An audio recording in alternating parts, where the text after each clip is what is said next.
नमस्कार। आज हम एक ऐसे दावे पर बात करने जा रहे हैं जो पिछले कुछ सालों में बार-बार सामने आया है। जी। ये दावा है अमेरिका के पूर्व राष्ट्रपति डोनाल्ड ट्रंप का।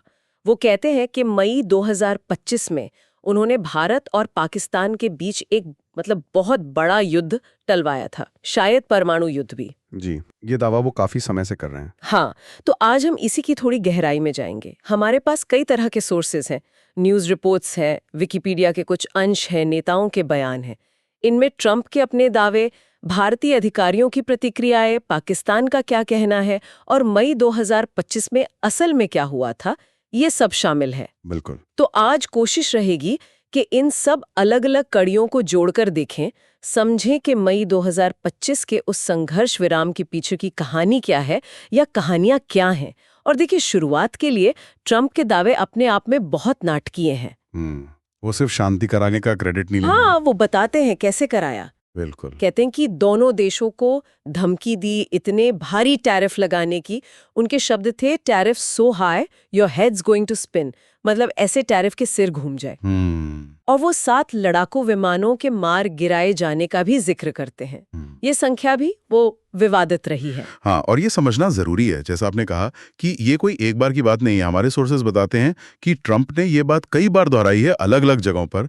ये शायद उनका एक अंदाज है, बड़ी नाटकी बातें कहना और घटनाओं का श्रेय खुद लेना। हाँ, और दिलचस्प ये है कि वो कैसे कुछ खास डिटेल्स का इस्तेमाल करते हैं, जैसे वो टैरिफ वाली धमकी या गिराए गए जेट्स की संख्या या फिर वो 24 घंटे वाली बात, अपनी बात को वजन देने के लिए शायद। चलिए, उनके दावे को थोड़ा और खोलते हैं।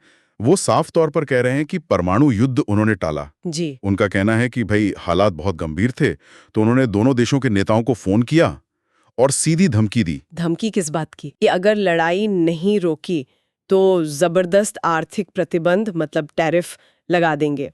और वो दावा करते हैं कि उनके इस दबाव के 24 घंटे के अंदर ही सीज फायर हो गया। अच्छा। 24 घंटे में। हाँ। और वो 7 विमान गिराए जाने वाली बात भी उन्होंने कही थी। हालांकि जो पुष्टि हुई थी दोनों तरफ से, वो संख्या शायद कम थे। बिल्कुल। और यहीं पर हमें थोड़ा पीछे जाना होगा, मई 2025 के उस माहौल को समझना होगा। हाँ, उस वक्त असल में चल क्या रहा था? देखिए, स्रोत बताते हैं कि वो दौर भारत पाकिस्तान के बीच, हाल के सालों में सबसे ज्यादा तनाव वाले दौरों में से एक था। पुलवामा बालाकोट के बाद से ही टेंशन तो थी ही। जी। मई 2025 में वो फिर बढ़ गई। भारत ने एक ऑपरेशन सिंदूर चलाया था। हाँ, इसका जिक्र है। ये क्या था? सोर्सेस के मुताबिक ये सीमा पार एक टारगेटेड मिलिट्री एक्शन था, कथित तौर पर आतंकवादी ठिकानों पर। अच्छा। इसके जवाब में फिर हवाई झड़पें हुई, बॉर्डर पर फायरिंग तेज हो गई और दोनों देशों में माहौल एकदम युद्ध जैसा बन गया था। तो ये तो साफ है कि स्थिति वाकई गंभीर थी, इसमें कोई शक नहीं। बिल्कुल। और ये भी तथ्य है कि लगभग 10 मई 2025 के आसपास एक संघर्ष विराम हुआ, जिससे वो तत्काल युद्ध का खतरा टला। हाँ, ये स्थापित तथ्य है। लेकिन सवाल यही है कि हुआ कैसे? क्या वाकई ट्रंप की धमकी से हुआ? यहीं पर कहानी थोड़ी पेचीदा हो जाती है, क्योंकि सोर्सेज में ये भी मेंशन्ड है कि उस टेंशन वाले माहौल में अमेरिकी प्रशासन पर्दे के पीछे एक्टिव था। कौन लोग शामिल थे? उस वक्त के जो अमेरिकी विदेश मंत्री थे, मार्को रूबियो, और उपराष्ट्रपति जेडी वेंस। कहा जाता है कि इन दोनों ने भारतीय और पाकिस्तानी दोनों अपने काउंटर पार्ट से फोन पर बात की थी। अच्छा, तो डिप्लोमेटिक लेवल पर बातचीत हुई थी। हाँ, सूत्रों के हिसाब से तो हुई थी। मकसद यही था कि टेंशन कम की जाए, बातचीत बनी रहे। तो अमेरिकी डिप्लोमेटिक एक्टिविटी हुई थी, ये साफ है।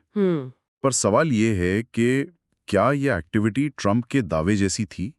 क्या ये मध्यस्थता थी या सिर्फ बातचीत में मदद करना था, या फिर वो जबरदस्ती वाला दबाव जिसका दावा ट्रंप कर रहे हैं? और यहीं से वो अलग-अलग कहानियां शुरू होती हैं, है ना, जो एक दूसरे से बिल्कुल मेल नहीं खाती। बिल्कुल। सबसे पहले भारत का ऑफिशियल स्टैंड देखते हैं। हमारे सोर्सेज के हिसाब से भारत सरकार ने, खासकर विदेश मंत्री एस जयशंकर और रक्षा मंत्री राजनाथ सिंह ने बहुत सख्ती से मना किया है किस बात से? कि इसमें किसी तीसरे पक्ष की कोई भूमिका थी, खासकर अमेरिकी दबाव या मध्यस्थता की। उनका लगातार यही कहना रहा है कि मई 2025 का सीज फायर वो पूरी तरह से भारत और पाकिस्तान के मिलिट्री कमांडरों के बीच सीधी बातचीत का नतीजा था, हॉटलाइन पर। अच्छा, यानी डायरेक्ट मिलिट्री टू मिलिट्री। हाँ, किसी बाहरी देश या व्यक्ति का कोई रोल नहीं। भारत के बयानों में आत्मनिर्भरता पर जोर है कि हमने द्विपक्षीय तरीके से सुलझाया। और ये भारत की पुरानी डिप्लोमेटिक पोजीशन से भी मैच करता है। वो कश्मीर जैसे मुद्दों पर तीसरे पक्ष की मध्यस्थता वैसे भी नहीं मानते। सही बात है। भारतीय सूत्र यही कहते हैं कि जो मिलिट्री ऑफिसर्स के बीच चैनल बने हुए हैं उन्हीं के जरिए स्थिति संभाली गई। ठीक है, अब इसकी तुलना करते हैं पाकिस्तान से। उस वक्त के जो प्रधानमंत्री थे शरीफ, उनके बयानों को देखें जैसा सोर्सेज में है तो कहानी एकदम पलट जाती है। उन्होंने क्या कहा था? शरीफ ने पब्लिकली माना कि सीज फायर को सुगम बनाने में, मतलब फैसिलिटेट करने में, अमेरिका की और खास तौर पर राष्ट्रपति ट्रंप की और साथ ही दूसरे अंतर्राष्ट्रीय पार्टनर्स की भी महत्वपूर्ण और सर्वोपरि भूमिका थी, पिवटल एंड पैरामाउंट रोल। अच्छा, तो उन्होंने तो माना कि बाहरी मदद थी। हाँ, उन्होंने तो तनाव कम करने में बाहरी मदद की तारीफ की। ये तो बड़ा विरोधाभास है ना? बिल्कुल, एक तरफ भारत कह रहा है सब हमने किया, कोई बाहर वाला नहीं, और दूसरी तरफ पाकिस्तान कह रहा है नहीं जी, अमेरिका और ट्रंप की भूमिका तो अहम थी। और तीसरी तरफ ट्रंप कह रहे हैं मैंने अकेले ही धमकी देकर सब ठीक कर दिया। कमाल है। तो सवाल ये उठता है कि पाकिस्तान क्यों मान रहा है बाहरी भूमिका को, जबकि भारत इतना सख्ती से इनकार कर रहा है? इसके कई कारण हो सकते हैं और स्रोत कुछ इशारे भी देते हैं। हो सकता है कि फैसिलिटेशन मतलब बातचीत के लिए माहौल बनाने में मदद, और मीडिएशन या कोअर्जन यानी मध्यस्थता या दबाव, इनके बीच की लाइन बहुत पतली हो। हाँ, हो सकता है। और दोनों देश इसकी अलग अलग व्याख्या कर रहे हों।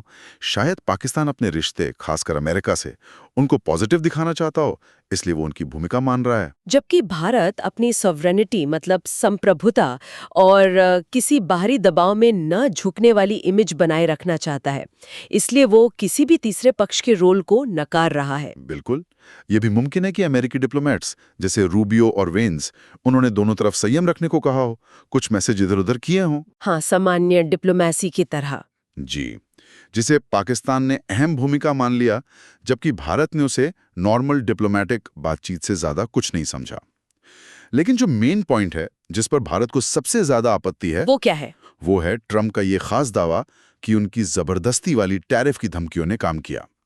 अमेरिकी डिप्लोमेटिक कांटेक्ट होना एक बात है, पर यह कहना कि डरा धमकाकर सीज फायर कराया, ये वो कहानी है जिसे भारत पूरी तरह खारिज करता है। अच्छा, इस मामले का एक और पहलू भारत की घरेलू राजनीति में भी दिखा। हाँ, क्या हुआ था?